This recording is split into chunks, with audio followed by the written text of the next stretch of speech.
Danilo Rispo, vecchio lupo di mare. Ma Allora, dai, che bello! animatore, imprenditore, artista, ma soprattutto navigatore. Eh sì, guarda, un'emozione, non ti dico, guarda, mi stavo commuovendo perché sono arrivato dopo 40 giorni di navigazione e arrivare e vedere tutta la costa di Rosolina Mare, faccio fatica a parlare, con l'acquedotto, quindi vedi tutto quanto da lontano, un mare che ho battuto con il catamarano, quando avevamo il circolo velico, quando eravamo qua ed eravamo in forza con tutta l'animazione, tutto quello che è. E venire dopo 40 giorni con la tua barca a Rosolina è un colpo al cuore, è veramente bello. Ecco, qua siamo arrivati al Barella dopo 40 giorni. 40 giorni di navigazione. Hai trovato di tutto, brutto tempo, bel tempo. All'inizio è stato veramente bello. Ecco, abbiamo ormeggiato. Abbiamo ormeggiato. Dai, Spegniamo la siediti lì barca. che mi racconti un po'. Sì, ti racconto tutto. Ecco qua, spegniamo la barca, ecco qua. Mi rilasso un attimo che è stata una bella navigazione anche oggi. Sono stato a Rimini, sono partito da Rimini oggi e sono arrivato qui. Fa un po' specie vedere Rimini, iperturismo, super tutto organizzato, e arrivare a Rosolina invece e vedere ancora la genuinità, ecco, del territorio. Quello è meglio. Ma sicuramente a me piace più Rosolina, ma lo sai, io sono di parte purtroppo perché sono innamorato di questo territorio, è più genuino, è più verde, è più vero.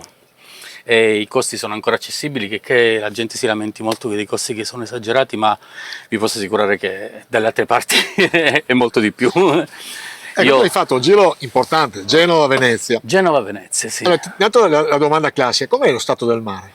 Tu che l'hai visto e hai potuto vedere se c'è plastica, sei riuscito a captare se c'è una patologia in atto oppure se è ancora Io ho fatto sano? lo stesso giro nel 2017, l'ho visto molto migliorato, molto migliorato sì. adesso.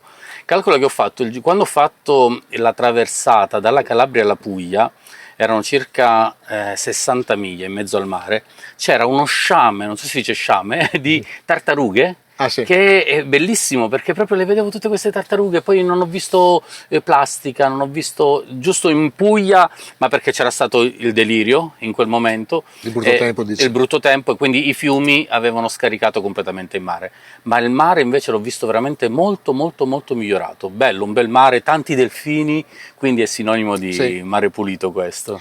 Ma allora, tu hai fatto delle tappe da solo oppure ho letto che hai fatto qualche tappa accompagnato da qualche amico? Sì, allora sono partito con un amico che non era mai stato in barca, ha voluto provare, è stato 3 giorni con me ed è stato bellissimo perché sai, far provare per la prima volta un novizio è stato fantastico, poi abbiamo stretto molto amicizia. E poi c'è stato un marinaio invece, Marco Di Giglio, che è uno scrittore, anche giornalista, sì, di Bolina, e voleva fare questa esperienza con me perché anche lui è un solitario, quindi ha fatto una settimana con me. Su 40 giorni ho fatto 10 giorni 3 giorni con questo amico e 7 giorni con Marco Di Giglio, e il resto invece l'ho fatto tutta quanta in solitaria. In solitaria, quali sono i pensieri che ti girano di più? Che poi uno da solo fa un sacco di bilanci, penso. È vero, è questo, fai i bilanci e cerchi di mettere dei punti, più che un viaggio verso la meta è un viaggio dentro te stesso, e riesci ad arrivare ad alcune conclusioni molto belle, e fai anche un'introspettiva, un esame di quello che hai fatto, e poi sto diventando grande, quindi a 53 anni era tempo che io facessi un bilancio delle cose fatte e di quello che voglio fare ancora. Ecco, Danilo Rispo da questo viaggio si sente più bravo, meno bravo, più preparato, meno preparato? E curioso, molto curioso ancora, ed è quello che mi spinge ancora ad andare avanti nel mio lavoro principalmente, che è l'animazione.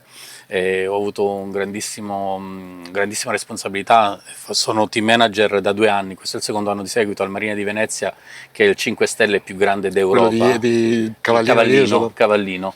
E per me è stato una grossa valorizzazione e anche presa di coscienza, di dire cavolo, se riesco a fare questo, e loro hanno insistito addirittura per avermi anche quest'anno, quindi mi è piaciuta molto la stima che loro hanno in me, e spero di ripagarla il doppio rispetto alle aspettative. L'altra domanda che si fa di solito a uno che ritorna, a parte che c'è la sindrome anche tu di Ulisse, che vuoi ripartire subito. Sì. Sì. E ieri, io dovevo tornare ieri dovevo essere qua. Mi sono fermato un giorno perché è finita. E ho Ti finito. dispiaceva? È finito. È finito. Io leggo il libro di un famoso velista, e ha fatto il giro del mondo lui. All'arrivo non si è fermato, ha continuato, ha fatto sì? un altro giro. Non sono a quei livelli, però la barca a vela è veramente... Ti droga, perché è un mondo a parte. Io dico sempre questa frase che mi è rimasta scolpita: nella vita, nel mondo ci sono i vivi, i morti e la gente di mare. La gente di mare è diversa dai vivi ed è diversa dai morti, perché i morti sono morti, però la gente di mare ha c'è una cosa diversa, c'è un si può, approccio è diverso. una domanda che magari ti suonerà strana. Si può essere gente di mare senza navigare? Assolutamente. Tipo Salgari che faceva le sue cose sulla Malesia. Gente di mare è gente che... Poi c'è anche non gente di mare che naviga invece. Sì. E la gente di mare, a me durante la navigazione si è rotto, io sono un solitario, quindi hai visto quanta... solidarietà c'è nei miei confronti, perché sono da solo in barca, quindi loro mi aiutano sempre, hanno rispetto per quello che ho fatto e anche mi aiutano. E, mentre stavo navigando si è rotto il pilota automatico, questo qui. Sì. Senza pilota automatico per me è gravissimo, perché significa che devo stare sempre al timone, non posso neanche fare pipì, per assurdo. Però tagli se non si può dire fare pipì. Se non si può dire per assurdo. E quando l'ho pubblicato, perché sono molto social, quindi l'ho pubblicato, è venuto un ragazzo a Le Castelle in Calabria. Danilo, non ti preoccupare, ti risolvo il problema, devi andare a Catanzaro Lido e là ti risolvono il problema. Ma come a Catanzaro Lido? No, tu vai. Non sono andato a Catanzaro Lido, stavo andando. Mentre stavo attraversando, mi chiamano via radio sul 16, quindi sul canale di soccorso. Sì. Danilo Rispo deve entrare a Catanzaro Lido. Danilo Rispo deve entrare a Catanzaro Lido. Sul 16 ho detto, gravissimo. Vado a Catanzaro Lido, vedo uno che si sbraccia, mi avvicino, c'era mare agitato, mi dà in mano un autopilota. Vai, tutto a posto. Ma quanto ti devo dare? Perché? Vai, tutto a posto. Mi dà l'autopilota, io vado via. Mi chiamano al telefono: Danilo, questo è un regalo, te lo facciamo noi di Catanzaro Lido. Vai, continua la tua traversata. Che meraviglia. E allora questo è stato veramente fantastico come... Danilo, tanto ti ringrazio di avermi invitato al tuo arrivo. Il prossimo giro, riuscirai a fare la transoceanica? E l'anno scorso ho fatto una tratta, ho fatto dallo stretto di Gibilterra fino alle Canarie e ho rifiutato di fare il resto perché non mi piace. No? Della navigazione mi piace navigare di giorno o di notte, però fermarmi in un posto e conoscere gente nuova. Questo secondo me E vedere che le luci? Vedere le luci, cioè, poi mi piace l'approccio con la terra e conoscere nuove persone, mentre invece quando ho fatto la transoceanica, quel piccolo tratto, quindi da Gibilterra alle Canarie, stare in oceano, solo mare, io l'ho fatto per 8 giorni di seguito, bello, una bella esperienza, ma non la rifarei. Mi piace di più la costa, mi piace la gente, comunque sono un animale sociale. Tu sei di Scalea, vero? Sì, originario di Scalea. In questo giro, qual è stata la parte che più ti ha colpito? Quello che dici, caspita, qua è proprio veramente più bello delle altre. Adesso non dirmi che tutta l'Italia è bella, perché è un classico. È completamente differente, veramente diverso.